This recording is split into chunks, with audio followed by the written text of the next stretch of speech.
Kent Hehr, Alberta Liberal Party MLA from Calgary Buffalo, thank you for joining us via Skype. Kent Hehr is also the Shadow Minister for Education and Energy for the Alberta Liberal Caucus.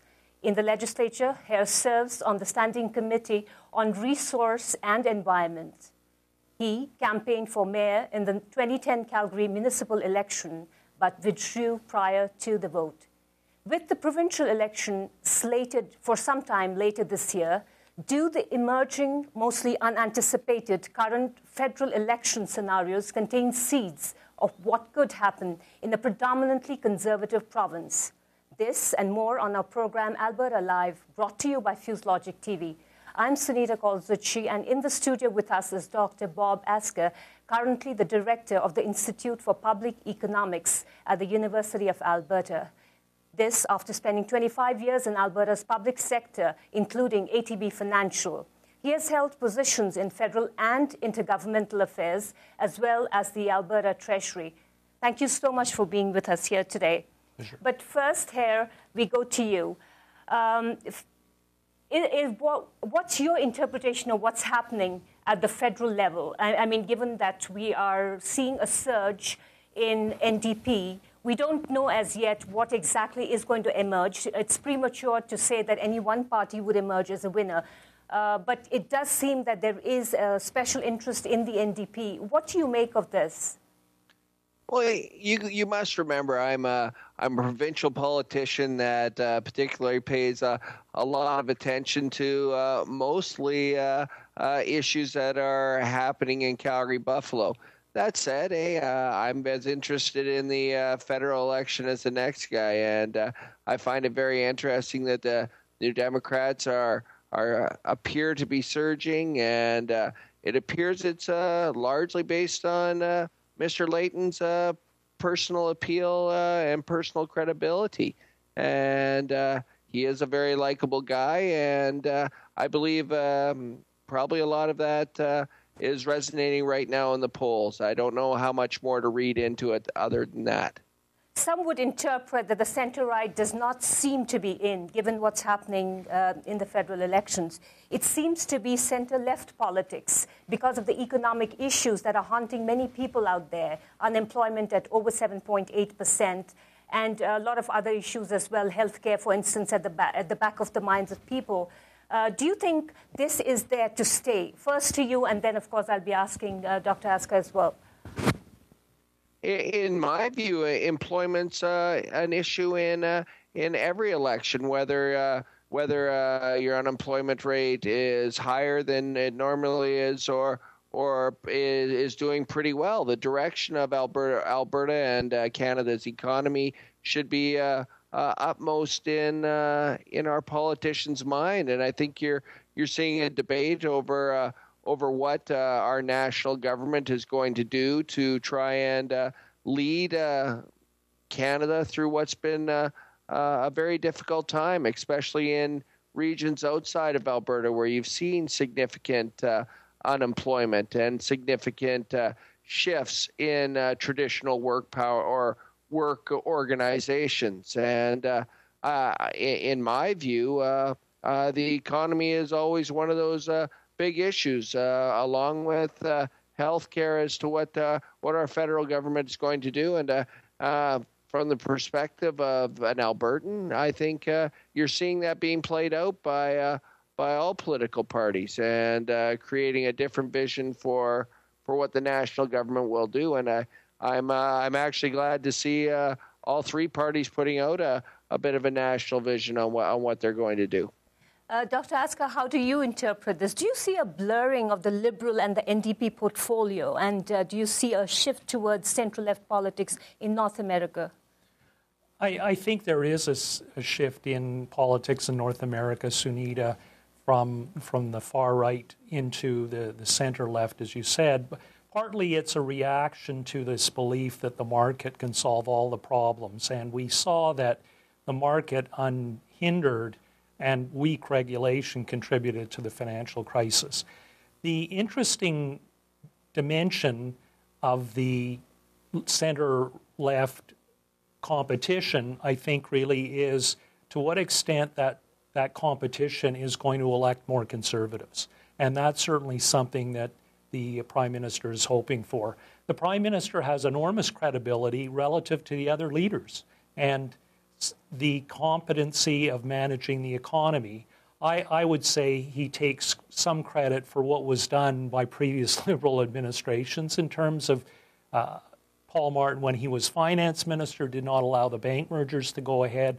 Paul Martin, as finance minister, worked very, very hard to get the deficit under control and producing some surpluses, which the Conservatives have inherited. So the other two issues, which I think are defining issues for the party, relate to the environment and oil sands in particular, and secondly, the healthcare debate. And on the healthcare debate, I think that there's some suspicion that the Tories support publicly funded healthcare, but not public healthcare. So there's slight nuances there. All the political parties have to proclaim healthcare as important for them. They've all agreed that they're going to keep raising the amount of healthcare transfers to the provinces. But the Conservatives tend to be more focused on giving the provinces a little bit more authority to make the decisions and to perhaps be a little bit more creative in terms of how they manage the funding of the healthcare system. We would be discussing all this in detail as the program goes on. But first, how do you see this kind of scenario emerging with if the NDP and the Conservatives join hand, which is a rare possibility, but nothing can be ruled out? What is the kind of fiscal impact? What is the kind of impact it would have on the fiscal outlook for the country? Well, I think in the minority situation of a Conservative New Democratic government, you would have demands placed by the New Democrats on such things as programs for seniors, a pharmacare program, a child, not home care, but daycare programs. The Conservatives will want to have lower taxes. So I think the probabilities of seeing that kind of merger are unlikely. What is really interesting, of course, is if the Conservatives do not get a majority government and they bring in the budget that they brought in March, will that be defeated, or will they make some compromises that the other parties would like to see? One other kind of historical note, Sunita, is that in fact Conservative governments are not always the most fiscally prudent. We saw in the Mulroney administration the deficit he inherited from Trudeau continued to go up. And it really wasn't until 94 under Chrétien that the government got spending under control. You can see that in terms of provincial politics as well. In Saskatchewan, Grant Devine, who was a Conservative, kind of put the Saskatchewan finances in peril. And the NDP, that is very, in Saskatchewan, they're kind of like a Liberal party. There's not that much to distinguish them. The NDP has had a very good fiscal record. And you can see that in the United States as well, that the Democrat administrations have been more fiscally responsible than the Republican administration. So there's a little bit of a paradox there. So do you think that the NDP would have a chance? Sorry, Hehr. Yeah, Hehr. Oh, I would like to add on to what Dr. Ascah has been saying here. If you look at the record of our federal policies on fiscal responsibility, I guess if we look back, the Trudeau government, they added to budget deficits, but so did the Conservatives under Mulroney. The budget deficit exploded under Mulroney, and it wasn't until the Chrétien Martin years that there was a real attention to paying down the public debt and managing our finances more closely with what we bring in. And the interesting thing is under Mr. Harper, we would have what we would call a Keynesian government principles coming into play, which are essentially liberal government philosophies of borrowing more money, spending more money in times of a downturn. And that has been very evident. We see that with a large public debt that has been run up under a Conservative administration for the last 5 years. I must jump in here because the Conservatives are not here. But that, if the Conservatives would not be spending or would not be, would not be investing in infrastructure and other kind of spending during a downturn, there would be allegations that they are letting the economy go to the dumps. So it's a catch-22 situation. It's not that we have to give them the due for having done what other parties as well are clamoring for, which is jobs, which is, in fact, the Liberals and the NDP, if you look at their portfolios, they've been talking very, very clearly about the kind of extra spending that they would be doing. For instance, the spending on social issues. And when we look at where they would be getting the revenues from, it's issues like, policies like cap and trade, which some may argue is a fantastic policy, but in terms of garnering the kind of revenues in the first 3 or 4 years till it's actually stabilized and it has at least a North American footprint, may be a difficult task. Would you agree to that, or would you say that they have other avenues of revenue which are responsible and, which...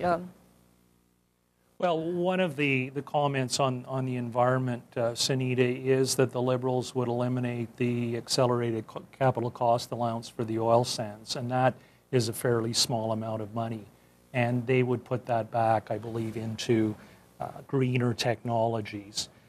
The cap and trade system, of course, is one where the American administration supports that, and that's likely where the Harper administration will come. But it's not something that the Premier of Alberta is particularly supportive of. I think my own personal view is a carbon tax would be more straightforward, and it would be something that would discourage the consumption of petroleum, and that money would be put back into energy efficient and renewable resources. The Conservatives are very interesting in terms of their platform on funding non-renewable, and what they're saying is that they have to be economically viable. So some of the platforms are a little coy in terms of the promises, because when they come into power, they are always looking at the reality of the deficit and how they can hedge their promises to perhaps say, well, circumstances have changed. Well, why is it always taxation? Why is it always taxation? I mean, why do governments always rely on this great mantra of raising revenues through taxation? I mean, look at the Liberal platform or look at the NDP platform, because eventually at the end of the day, it's people like us who pay the taxes. So, I mean, this is an ongoing debate. Yes, Hehr, you were saying that you were... Well, I'd like to... I'd like, before I comment about your next question, but I think you're looking at on our energy policies and especially our environmental policies that are coming out of both the New Democrats and the Liberals are not substantially different from those policies that were the Conservative administration before, especially under Minister Prentice. They were talking about that very much before, right after President Obama came into power. Essentially, the day after President Obama came in, many people in Calgary, at the direction of Minister Prentice, said, hey, we're going to look at a cap and trade system. The Americans are going to go to this, and we're going to dovetail our policy along with theirs.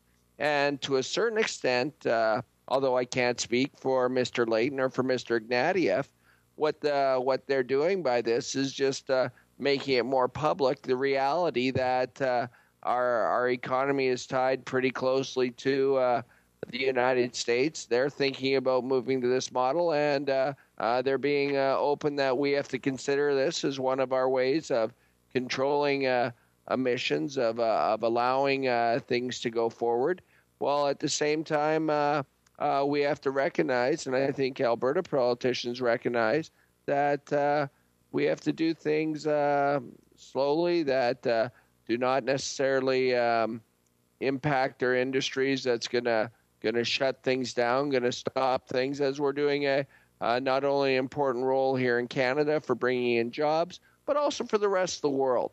let's So look what's here. the thinking at the provincial level? I know that the province is not talking about cap and trade. So what is the thinking right now as far as the taxation or cap and trade goes? Well, I really, I think we just got to be concerned at our emissions level in general. We have to continue to push the envelope because I think it's very important for politicians in Alberta to understand that having the cleanest energy possible is in Alberta's long-term interest. Is having our tight control on producing energy is in our long-term interest. And when we ignore the best technology that's available or the best practices that are out there, we do it to our own peril, okay? And I think we are at the precipice of understanding that here in Alberta, that we have to continue along this path or else the world will move beyond us and look for other ways of doing things, which will be to, I think, our peril here in Alberta. We have to do things the best we can, and in my view, we could be doing things better than they are here in Alberta. And I think the Canadian government is looking at that and trying to influence us in some ways to behave in a more environmentally friendly manner.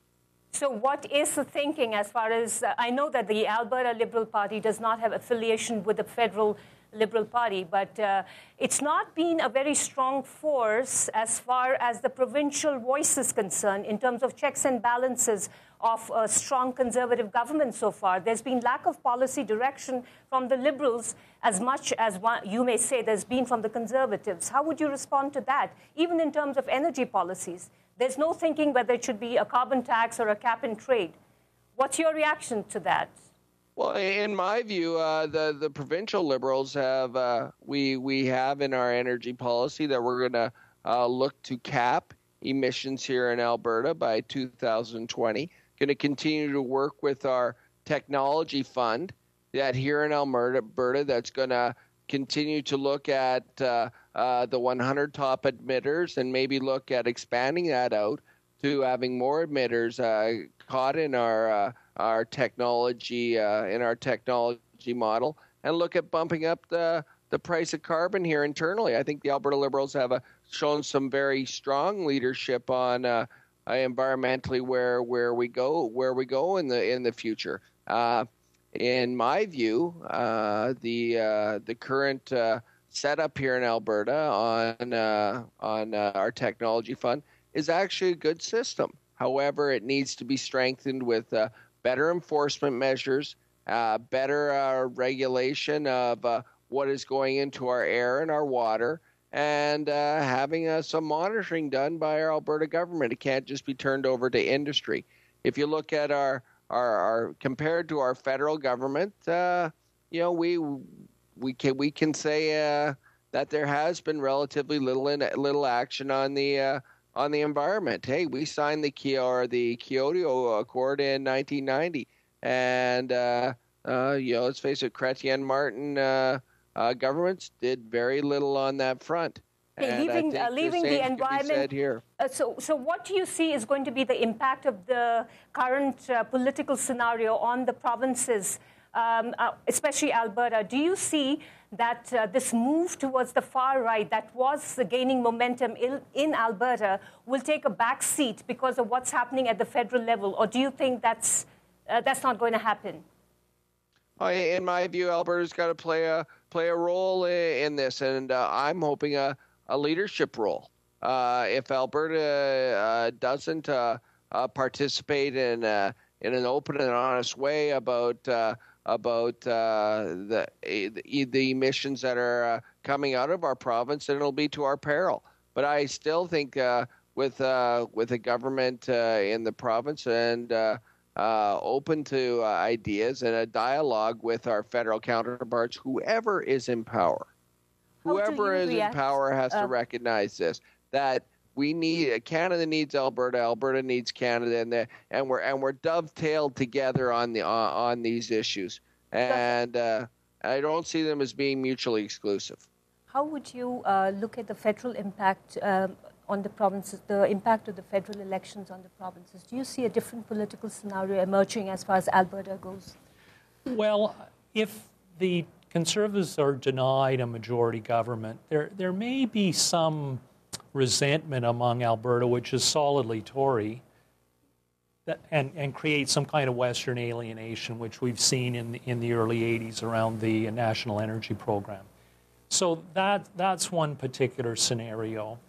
The other concern that I have is, or comment that I would have, is that the Premier has made some comments about the transfers under the Canada social transfers, and the concern that Alberta isn't getting the same per capita. Now, there's some nuances around how they calculate tax points and so on, but that is an issue where I think a Conservative majority would be more open to that sort of thing. On the environment, we've seen, even under the Conservative minority government, pushing on the water monitoring. And I think all three parties now have a better understanding and agree with the importance of having a scientific, rigorous monitoring of the water. The other comment, I'm just feeding off of some of the things that Kent has been saying, is the question of a strategic alternative for the oil sands to China and Asia. And that is important because there is still some constituency within the U.S. Congress that doesn't want our dirty oil.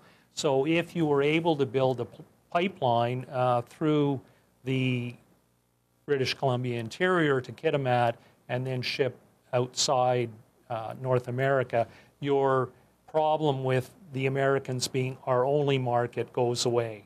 But as I understand the Liberal program, they're not supportive of ocean tankers. The other comment on the NDP platform, Sunita, that's interesting is that they are very sympathetic to adding value to the oil sands in the form of refining. And that is perhaps, it's in the same vein as what Premier Stelmach's been trying to accomplish, but it seems to go a little contrary to capping emissions or limiting emissions. And the huge investments that are required in refineries, especially if you see across the border down south, they've had issues with refineries. They're old refineries. They've not been able to add capacity. And, there's been this whole issue around the refineries. That's a lot of investment. Do you think that's difficult to come by, given the scenario, the investment scenario, given the downturn, given all that? How feasible is this now?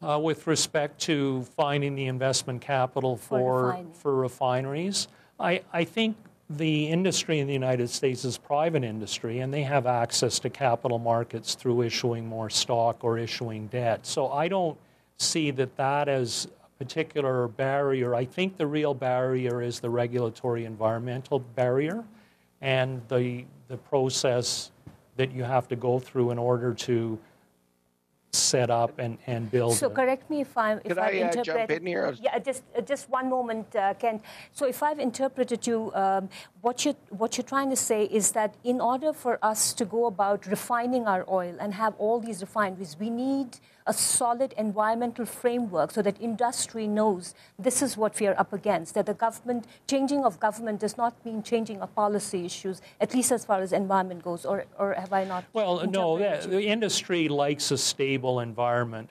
The industry would like itself to be treated the same way as its competitors.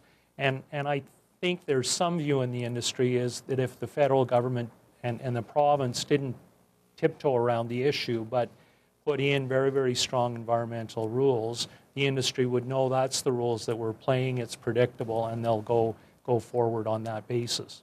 Because banks are finding it difficult also to finance high risks because of the environmental hullabaloo or the environmental noises that are being made around Alberta oil. So we see a distinct problem in terms of capital, raising capital, because the risk for the banks goes up, and so the interest rates for lending go up, at least as far as the oil industry goes.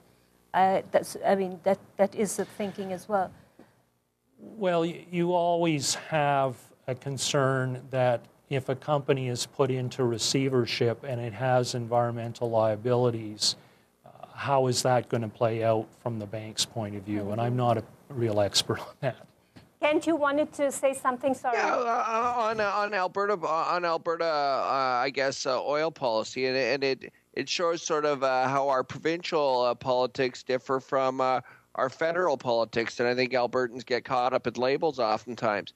You'll know the Alberta Liberals support the Keystone Pipeline. We believe it's going to add a great dimension to our industry. Have two sources. It's going to estimates are that it'll add $8 more to every barrel of oil we sell. It just makes common sense that we do that, as long as we're doing it as environmentally sustainably as we can.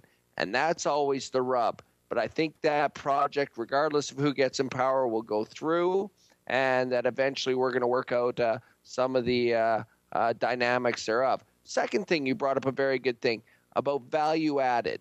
In my view, that's again a difference in philosophy between center and center-left policy and right-wing policy. We believe, as Alberta Liberals, there's a role to play for the government to regulate our economy a little more, to have more bitumen upgraded here in Alberta. We look at that as province building. We look at it as a real opportunity lost when any bitumen goes south unrefined, and we believe, in our view, that we would do things differently, and we were in government to have more of that petrochemical industry developed here in Alberta. And if you look at the policies of the federal Liberals, the federal New Democrat, they share that view. And I think it's antithetical to what the industry actually wants. The industry has a lot of investment as far as all these refineries go. It's huge investments. And if you're talking in terms of increasing corporate taxation, which is what the platform for both the Liberals and the NDP is, then the industry might argue that there's no incentive for us to go and build these huge, these are huge capital cost industries. And the gestation period is huge. There are lots of things that go into it. So this is antithetical. I don't see any synthesis here between what the Liberals and the NDP are saying and what they want in terms of the oil industry to do, which is to value add to the product. I mean, to the basic raw product. I'll push back a little bit on that. What you're seeing is some of the parties doing is calling an end to some of the incentives that have been used to get the oil sands up and running. Okay, I find that consistent. That's not inconsistent with saying we possibly need some incentives to start up a refinery industry. Okay, I think those are two different and separate and distinct issues. Right now, certain political parties look at the oil sands to be and the development up there as being well on their way to be financially sustainable. Those industries are making money and look like they're going to continue making money for quite some time. What we don't have in Alberta right now is people dying to build upgraders, dying to get into the petrochemical upgrading business. That's and because they might find it cheaper. Just wait. In my view, governments, when they want that type of province building to happen, when they want nationhood or national principles to develop, they are wise to incent the market to do that. And that's what I think government policy should be switched to. Dr. Ascah, do you think any oil industry would look at comparative costs between having a refinery, let's say in China, where we eventually want to send our oil, vis-a-vis having it in Alberta? How would you argue for this? I would actually ask Dr. Ascah to answer that question, because I really couldn't hear you there, and I apologize for that. I'll try to catch in here when you repeat it. Either repeat the question or try and follow along with Dr. Ascah's view, or bounce it off what he has to say with my views. All oil companies have corporate strategy departments, and they run many scenarios over investments, whether it be in China, in Texas, or in Alberta. And they're concerned with a number of things, including environmental liability, taxation, royalties, and the cost to build the facilities. And one of the unfortunate aspects of what I would call Ralph Klein let the market work is that once they had the genetic royalty for the oil sands, generic royalty rather, it created a boom. And the boom sucked resources from other sectors. It hurts Alberta manufacturers because they have to compete. It hurts Alberta governments because they have to compete. And these huge plants were being built in an area which only had 80,000 people in Fort McMurray. Now, to be sure, they're fabricated in other places. But on top of that, then the government stepped in with their capital investment program. So they were driving up costs, and we saw the huge inflation. So that is one of the question marks in the coming boom is how does the government manage that growth? And the Liberal platform does talk about staging these developments. And I think that really is the way to go, because companies will be reluctant to invest if they see the cost of labor and materials skyrocketing. And I would agree there. You see national companies right now looking for that type of stage growth. Companies like Shell and actually even Syncrude and Total, they're not against government being involved in a strategic plan around our oil sands. In fact, you saw that at the end of the last boom. They weren't particularly that happy the way the Alberta government had managed things here. They thought they let labor prices and the boom mentality get out of hand. So I think Dr. Ascah and actually our leading oil companies are further ahead than our provincial counterparts on that issue. Moving on, let's talk about fiscal federalism. You've been within the government, and my question, I guess, to you would be: how is it viewed as far as Canada goes? How do you view fiscal federalism, considering that there is an equalization fund, there are other issues involved around? Well, the election and the debates of the leaders focused quite a bit on the healthcare issue and the transfers to the province. And there's a great deal of angst and uncertainty amongst provincial capitals, within provincial capitals, on after 2014, what is going to happen to the transfer. And the parties have been quite generous in promising that they'll keep the transfers up on a steady state rate. The danger from that is that you're giving the provincial governments a blank check, and the challenge in federal-provincial relations is that the government of Canada doesn't have jurisdiction in healthcare, and yet they're pouring tens of billions of dollars through transfers to the provinces and demanding some accountability through the principles of the Canada Health Act. But it seems to me that the federal government needs to ensure that those principles are being adhered to, and that's one of the distinctions between the Conservatives and the Liberals and the New Democrats, that the Liberals and the New Democrats want to play a more active role in the healthcare debate and the transfers debate. The other thing I would comment on is post-secondary education, and the Liberals under Chrétien found some money to support the Canada chairs in a number of science and humanities fields. And that's been very well received by the university sector. But do you think that distribution of funds has been equitable wherever the federal jurisdiction is? For instance, there are certain transfers that do take place. Do you think that's been fair, or has it been decided by voter and political allegiances? Well, there's a number of programs that you could say are not fair. For example, the Employment Insurance Commission, if you're living in areas of high unemployment, the number of weeks you work, you qualify earlier and the benefits are generous. I think that is very, very poor public policy because it discourages migration. With respect to the transfers on the health care, and the Premier has made a number of comments on it, that we're not getting an equal per capita share. It's a complex issue with tax points, but I think that again is a principle where on those per capita grants they should be the same flowing to the provinces. So does it change every time that the government changes? So, for instance, if we see a different if we see a different political party at the federal level, does it change depending on province allegiances and...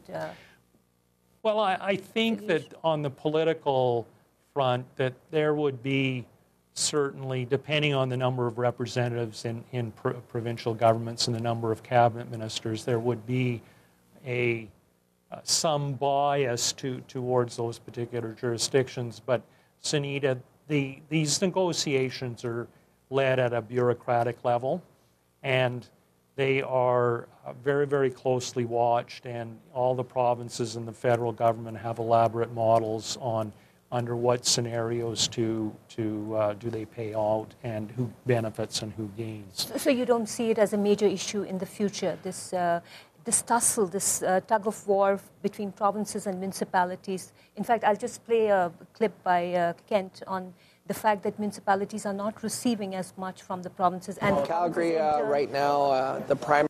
Yes, Kent, you're saying something? So the whole question of whether this is going to be a tug of war between federal, provincial, and the municipal governments in terms of getting more funding. Well, I think the municipalities are frustrated that they're not really recognized as an order of government, or they're, and they are subordinate to the provincial governments. The NDP, interestingly enough, on their campaign platform, argued that, they promote a 1 cent a litre tax to go to the municipalities. So I think it would go from 5 cents to 6 cents, and that would, I think, be directed at public transportation. This is always a tug of war, Sunita. It's real dollars that are being lobbied for, and so that is something that a lot of resources are put to at the federal and provincial governments. Let's hear the clip by Kent first, and then Kent will come back to you. It's about how you are demanding more municipal funds for municipalities. Let's hear that clip. Calgary, right now, the primary way we get funding is from our provincial government partners. Right now, our property tax is collected. Of the 100% of that money collected, we only get about 50% of that back from the province. I tell you what, we have to come to terms with that as citizens. We have to get a better deal out of our provincial partners. We have to let them know that we are the people who need infrastructure. We are the people with having new immigrants who are coming to our city. We are where the business center of this province is, and we need to ensure that our citizens are getting not only the services they need, but the infrastructure they need. And that has to come with our provincial partners. So I'm going to work very hard on that. Another thing very important to me that I alluded to earlier, we were talking about this city has a choice to make whether we're just going to be a series of roads that lead to downtown and then lead back out to the hinterland. I think we have to keep growing, but on smart growth principles. That's in having 30, 40 years, more people living and working in their own communities, people who are transit-orientated design, where people are using transportation nodes and living around transportation nodes that take them to work, hopefully in their communities, and if not, to downtown by some affordable, accessible means of transportation.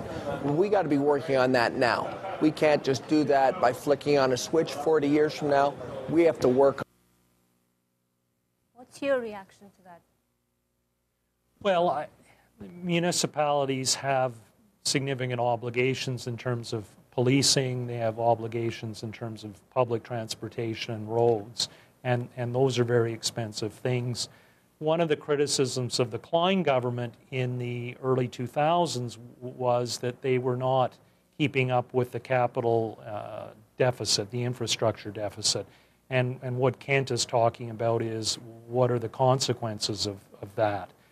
My take in looking at Alberta budgets, though, is that the Premier, who was a councillor and has very strong roots in the municipalities and good relationships with aldermen and so on, is the municipal capital infrastructure grants have helped the municipalities. And it's one of the choices that you have as a politician in terms of how much you do and what is the pace of that development.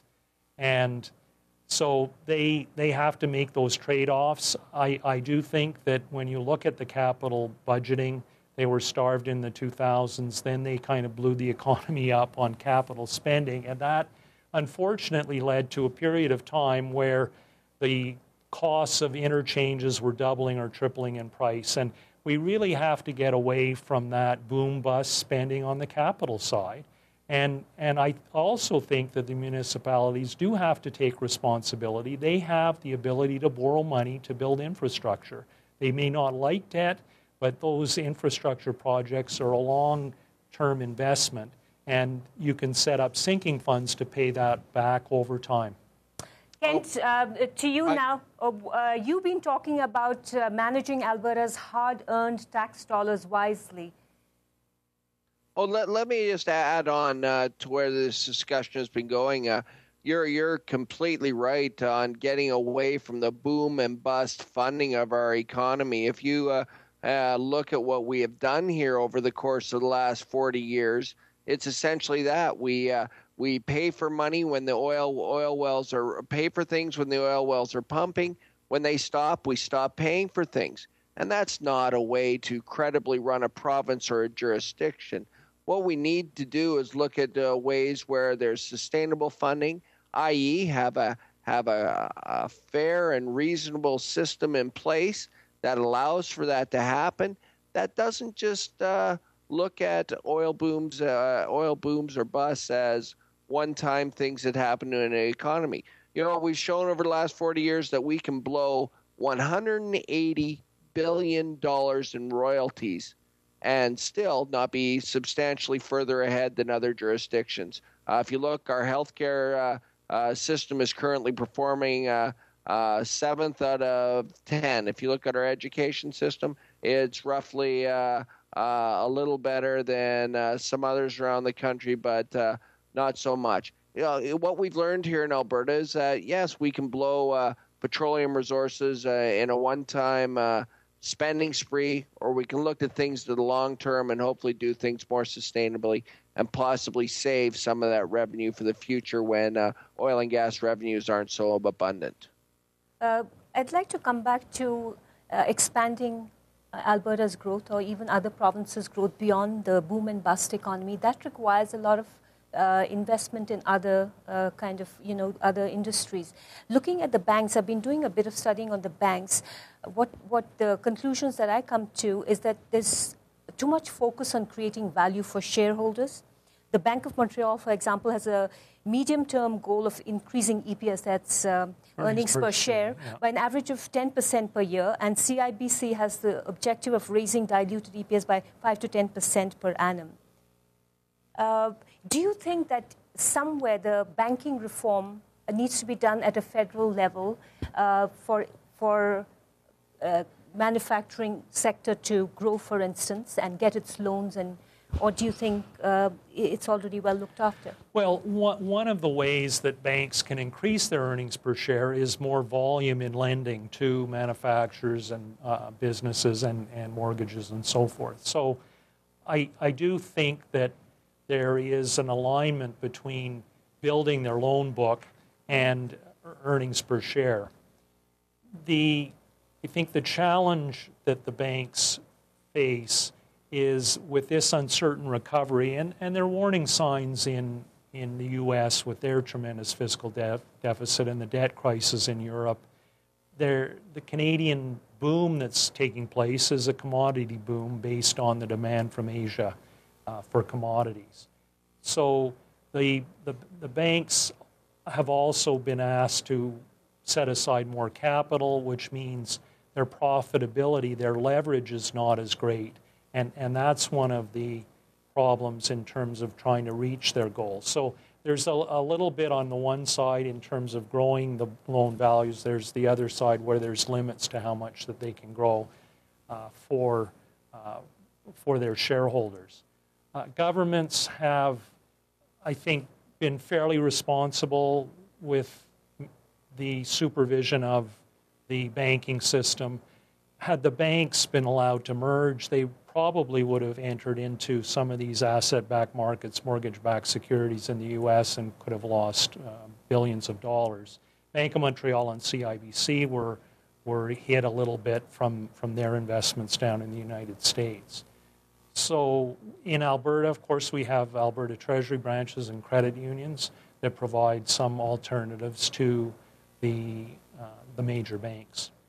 But still, there is a worrying issue here. Kent, I'll just get back to you. The worrying issue is that the Moody's rating for outlook for the majority of Canadian banks is negative, and BMO and that's Bank of Montreal and RBC were placed under review in the fourth quarter of 2009 by Moody's.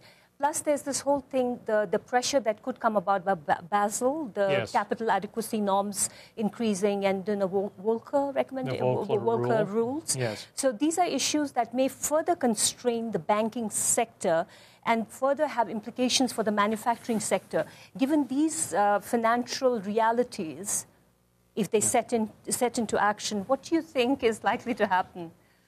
Well, the Volcker rule, I think, is a sound rule because what it does is if you are taking money from depositors and enjoy the deposit insurance net from the federal government, you can't use depositors' money to, I wouldn't say gamble, but to trade in certain commodities or certain elaborate financial instruments. So that is saying to really investment banks that like to make money through proprietary trading, you can't do that under the shelter of the deposit insurer.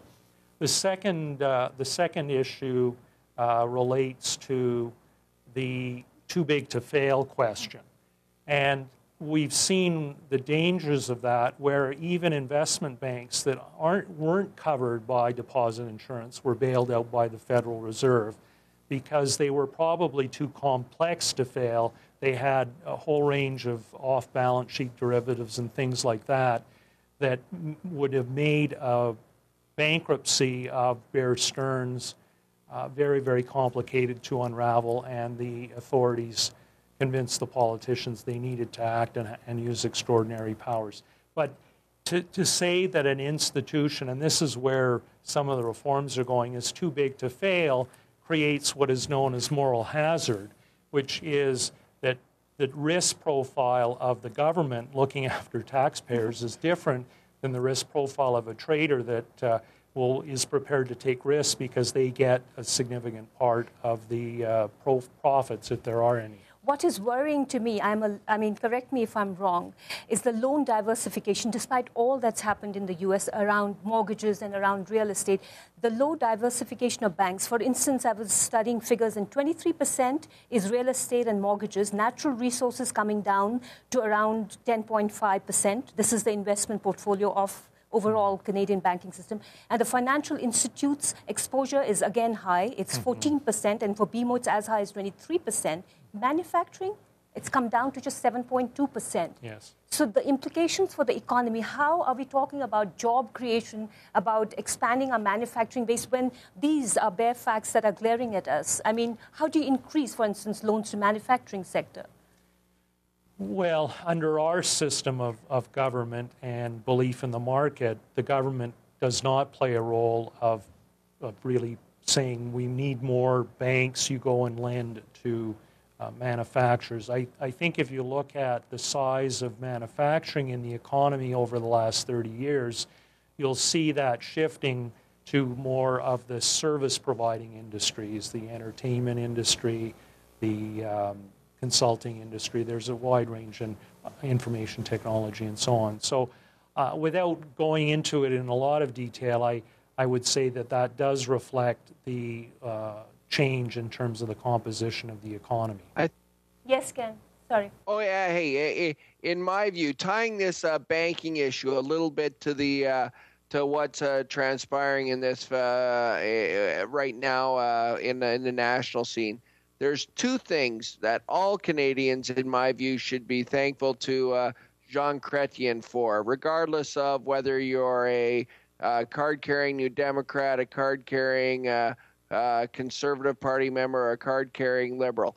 The first thing is that we didn't go to Iraq. you remember there was a lot of pressure from some opposition parties saying we should go to Iraq.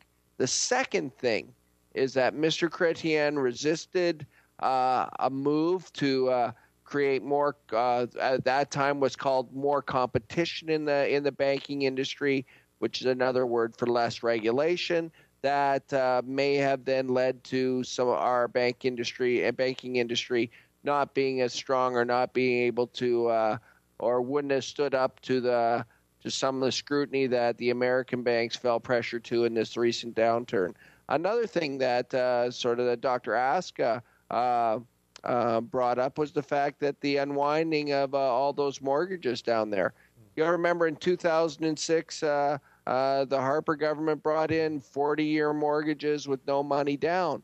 That we have, in the last round of budgets, took a lot of responsibility for, and the taxpayer is now going to be on the hook for some of those here in Canada. So I think some of those decisions leads to us to have some regulation in the banking industry, have government oversight in the banking industry, and that's not a bad thing. And I think we've seen that play out in the world economic system over the last number of years. But then mortgage, I mean, it depends on the liquidity, and I mean, the rules keep changing. So one cannot be too harsh on the Conservatives and say that the down payments were easy, to mortgages were easier, because it also depends on the central bank policy at that point in time in terms of interest rates, etc. But the point to be made is, as the NDP has made, is the profitability on high spreads, in terms of, getting more out of charging interest from the consumers. Do you think that is a feasible thing to be working at? Well, again, it depends very much, Sunita, on the values you bring to that question. And there's two sides to the issue. On the one hand, banking can be seen not only as an economic function, which is bringing borrowers and lenders together, but it also is a social function in terms of how currency is distributed and making the economy work, the lubrication of the economy. With that kind of premise that there's a broader social public policy reason, you could then make the next step, which is to say that banking is too important to be left to the banks. And in some ways, that was the case made when the Central Bank of Canada was created during the Great Depression. There was not the lending going on that the government wanted to see. On the other hand, you wonder whether governments or bureaucrats are capable of making these allocative decisions. And those decisions are very important for making sure that you're funding the best kind of loans and you're not taking any risks, because at the end of the day, there's a depositor that believes that when they ask for their money, they're going to get it back. And so the government perhaps has gone a little halfway in that they have the Business Development Bank, they have the Export Development Corporation, so those are federal entities. There's the Canada Mortgage and Housing Corporation that Kent referred to, which insures mortgages. So there is involvement of government in the industry and supporting the economy, but where you draw the line is always a judgment related to, is the state going to make things worse, or is it going to improve things? Are you worried about some of the off-balance sheet exposure of our banks in other countries and foreign countries? Do you think that needs to be revealed as well? Well, the Bank of Nova Scotia is one of the major banks that has significant operations in the Caribbean and Latin America. My sense of the Bank of Nova Scotia is they've been doing this for quite a period of time. They understand the market, and they are well capitalized. The Canadian banks have ventured into the United States, BMO, Royal Bank of Canada, and TD Bank, with not overwhelming success.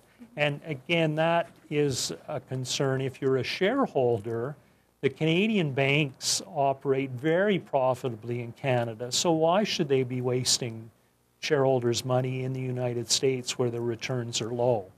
And that is one of the reasons that the Royal Bank is looking at selling their U.S. operations. How would you, this whole thing about the high loonie, isn't there a way that it could be turned around to make it an advantage for Canada? For instance, correct me if I'm wrong, I mean, it's a shot in the dark, but making it a reserve currency, for instance, would that help? Well, the U.S. dollar is the world's reserve currency with not the downgrade by Standard & Poor's, but the warning that they given put, its outlook, yeah. Their outlook. The Chinese who hold huge amounts of American dollars and the Japanese and others, because that is the only game in town, that's starting to change, and we've seen the U.S. dollar go down. The advantage to Canadians with a higher dollar is if you travel abroad, that is of benefit. And over time, import prices or prices of import should come down, reflecting the value of the Canadian dollar. Now, if you're the Alberta government, on the other hand, for every cent the dollar goes up, they're losing $154 million because the value of oil in Canadian dollars is going down.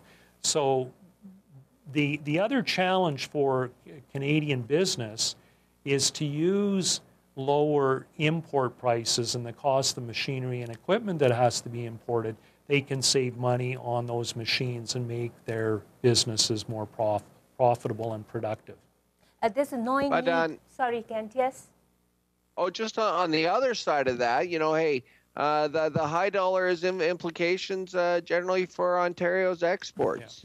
Yeah. When we're exporting our finished goods from Ontario, that is a high dollar, which I think is probably going to be in the cards in the main for the next foreseeable future. I'm saying 10 years anyway. This has a real impact on on the way our economy as a nation has run over the last 100 years, which has primarily been on a low Canadian dollar, and we have to be worried about that as a nation going forward, how we're going to increase our competitiveness and how we're going to deal with this on an ongoing basis. Moving on to this talk about digital economy strategy, internet connectivity, that means a lot of laissez-faire, which would mean a lot of opening up. And correct me if I'm wrong, do you see that happening? There's a kind of a monopolistic attitude. The same media company is a telecommunication company, and barely 1.5 companies in all these, telecommunication and media. Some doors need to be opened there, or is that being too laissez-faire at a time when there's so much of fear of losing jobs? Well, if you look at the history of telecommunications, you have large capital investments made in phone lines and supporting that throughout the country and in remote areas. It's very costly to provide those services. So the evolution was regulated phone companies, and there was one in Quebec and Ontario that was private, and then many of the other provinces, they were run by the provincial government because it was seen as an essential service. The Tories in Ottawa have been trying to promote more competition, and you have Win Mobile, which received a license and then it was challenged in the court. So we'll see how that goes. But there does seem to be in the Conservative Party a little bit more support for broader competition. And it's a constantly evolving industry, as you know. So with new technology coming in, and that can disrupt the incumbent players.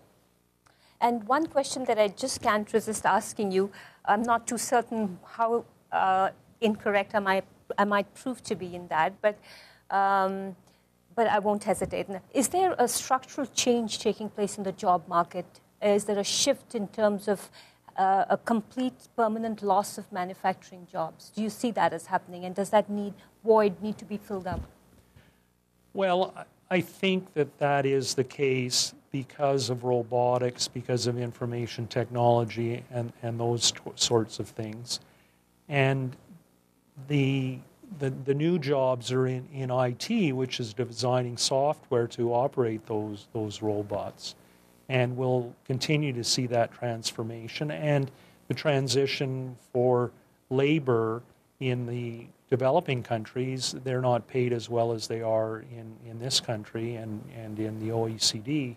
So entrepreneurs and businesses owned by shareholders are trying to produce their goods at the lowest possible price, and they're doing that with what they call offshoring.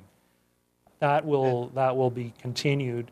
But then there's other industries which are more locally based, whether they're construction or whether they're the media, which can be set up and run in small studios such as this.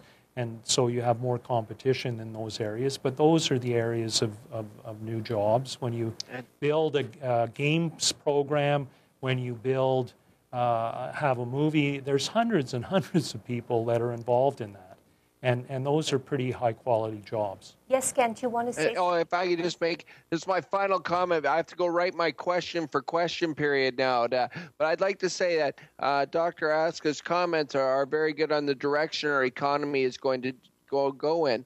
But I think us here in Alberta, for what's going to keep our competitiveness, in fact, provincial governments and federal governments got to realize that to keep our competitiveness and to keep our nation going in the correct direction, we need continued devotion to our education system. One thing that really worries me here in Alberta is the fact that we have the lowest percentage of people graduating from high school right here in this province.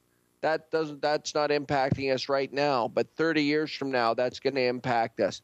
We have the fewest per capita seats in university right here in Alberta. We need to change that. And if we're going to be able to remain competitive going forward, we'll tell you what, those things are going to have to change. But those are my final comments. I've enjoyed the heck out of being here, Sunita and Dr. Ascah, and I would love to take part sometime in the future and to go forward from there. All the success, guys. Thank you so much for being with us. Thank you.